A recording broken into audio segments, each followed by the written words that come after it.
Assalamualaikum warahmatullahi wabarakatuh. Ini adalah chapter 4, chapter 4 dari kelas 7, versi ringkasan.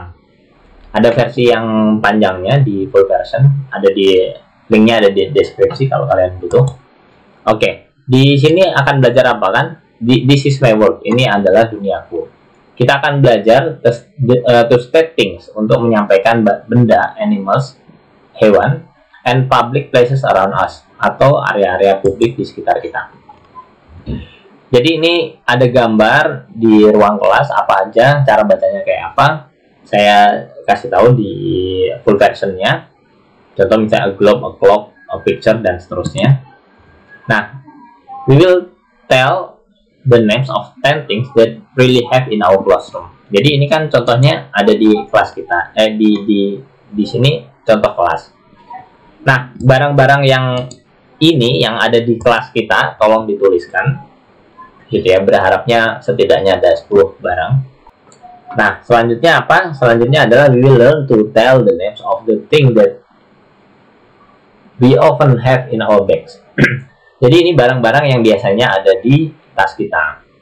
Two pencils, ada 2 pensilnya, ruler, dan seterusnya gitu ya. Dituliskan sesuai dengan kondisi yang kalian miliki, yang ada di tas kalian.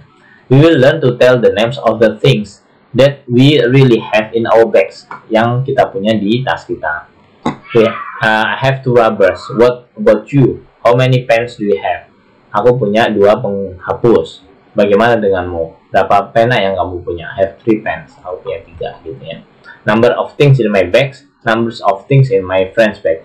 Jadi ini dibandingkan, misalnya penghapus ya, penghapus di tas kalian ada berapa, di tas teman kalian ada berapa, dituliskan di sini. Nah, setelah itu dibacakan, I have 2 rubbers, saya punya 2 penghapus, dan Ruli has 3 rubbers, dan Ruli punya 3 penghapus. We will tell names of things that are at the dining table, dan numbers and location. Jadi kalau yang sekarang ini tentang barang-barang yang ada di meja makan, ya. Tapi di sini bukan, sebenarnya ini salah nih. Jadi di sini cerita tentang we have 15 classroom. Kita punya berapa kelas? We have 1 library. Kita punya 1 perpustakaan. Jadi ini sebenarnya bukan di dining room, ini bercerita tentang yang ada di sekolah. Jadi di sekolah ada berapa kelas, ada ruangan apa lagi, ada ruang apa lagi, dituliskan di sini. Oke. Nah, selanjutnya adalah we will learn to tell names of public buildings. Kita akan mulai latihan ngomong tentang public buildings, gedung-gedung yang ada di sekitar kita. Jadi ini misalnya ada bank, ini apa, ini diceritain gitu. Kalau misalnya lurus, nanti di sebelah kiri ada apa, sebelah kanan ada apa, di depannya ada apa, dan seterusnya. Itu yang kira-kira disampaikan di kalimat ini, di cerita ini, cerita antara ayah dan anak yang sedang berjalan. Dia bercerita tentang menyusuri jalan tadi, ada gedung-gedung apa aja di sana. We will learn to tell location of public buildings. Kita akan belajar cara menyampaikan gedung-gedung publik. The bank on the left, next to the post office, across from tax office. Jadi ceritanya ini kan begini ya. Ini kan ada peta gitu lah ya. Peta ini si anak dan ayah ini berjalan. Nah, dia bercerita nih di sini nih. Do you see? Kamu lihat nggak this building on the left? Yang apa, gedung sebelah kiri ini? Oh iya, ini gedung apa gitu. Nah, dia cerita ini gedung apa. Nah, dari cerita ini dibuatlah ringkasan. Nah, dibuatlah ringkasan. Jadi misalnya bank ini posisinya ada di sebelah kiri, bersebelahan dengan kantor pos, dan berseberangan dengan tax office. Tax office apa? Kantor pajak. Dan seterusnya. Kalau post office di mana, tax office di mana, schoolnya di mana, sekolahnya di mana, hospital, rumah sakit di mana, dan kantor polisinya ada di mana. Ini dari mana kita tahu? Dari cerita yang tadi itu. Atau bisa juga dari gambar sih sebenarnya. We will tell the names of the public buildings and other facility in your town and village and their location. Jadi di sini disuruh nulis tentang gedung-gedung yang ada di tempat kita, bisa di desa atau kalau kalian di kota, di kecamatan kalian gitu. Ada 2 bank di desaku, Bank Seroja dan Bank Nasional. We have one post office, kita punya 1 kantor pos di sekitar kita, ada di Jalan Mawar. Nah, sejenis itu. Yang selanjutnya adalah barang-barang di ruang tamu. Cara bacanya ada di video saya yang full version. Ada banyak barang di ruang tamu, ada jendela besar, di samping jendela itu ada gambar yang besar gitu. Ini menceritakan. Nah, selanjutnya, nah ini benar nih, ini menceritakan di tempat kita. Jadi kalau di tempat kita, ruang tamunya kayak apa sih? Kita perlu ceritain di bagian sini. Selanjutnya kasusnya hampir sama, tapi ini adalah di dapur ya, di dapur. Cara bacanya artinya apa ada di video yang full version. We are ready for our lunch. Ini di meja makan kita, ada apa aja. Cara bacanya artinya apa ada di situ.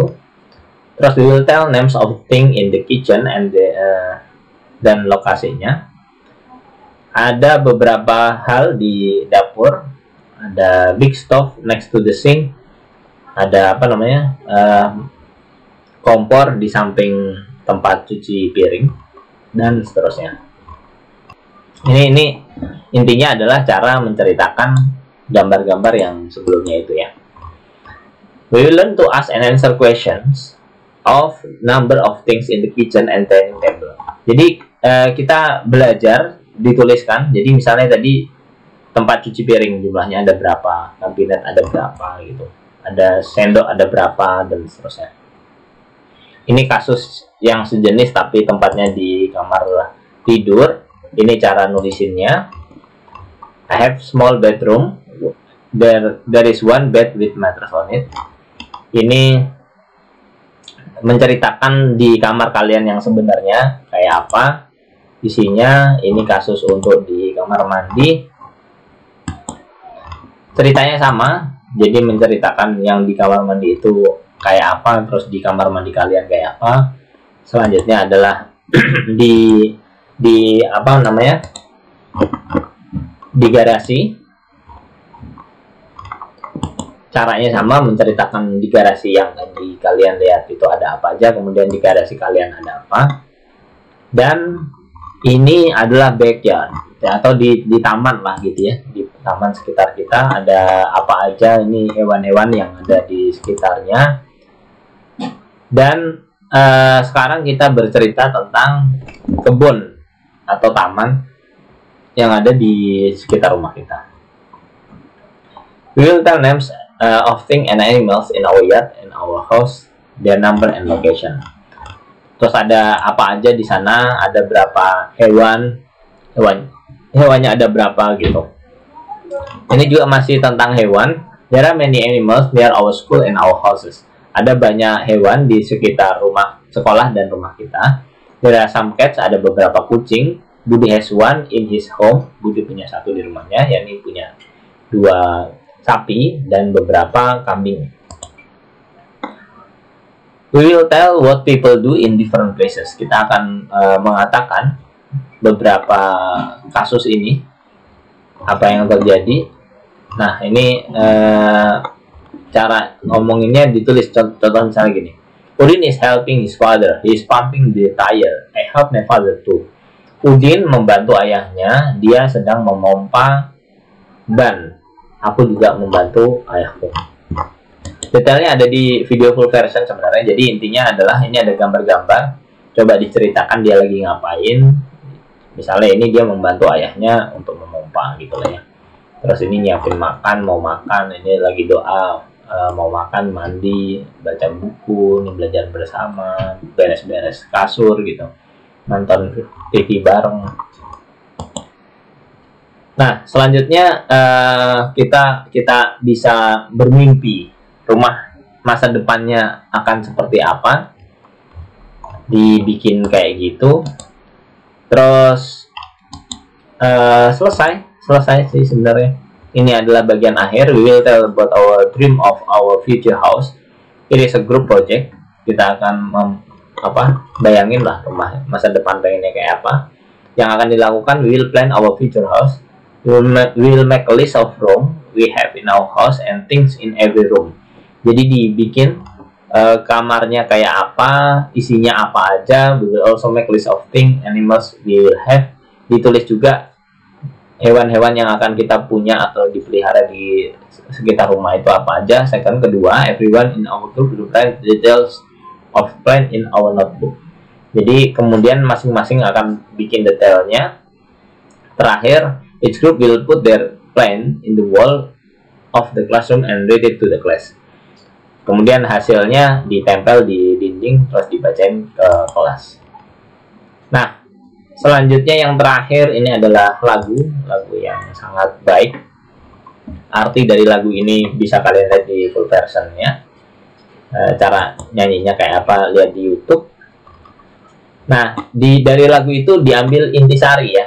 Intisari di lagu itu ada pohon warnanya hijau, ada roses itu mawar warnanya merah, memekar gitu dan seterusnya.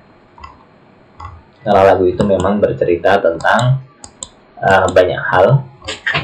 Sebenarnya tentang perasaan sih, tapi memang dia menceritakannya berawal dari lingkungan dulu. Selesai bab 4 ini. Assalamualaikum warahmatullahi wabarakatuh.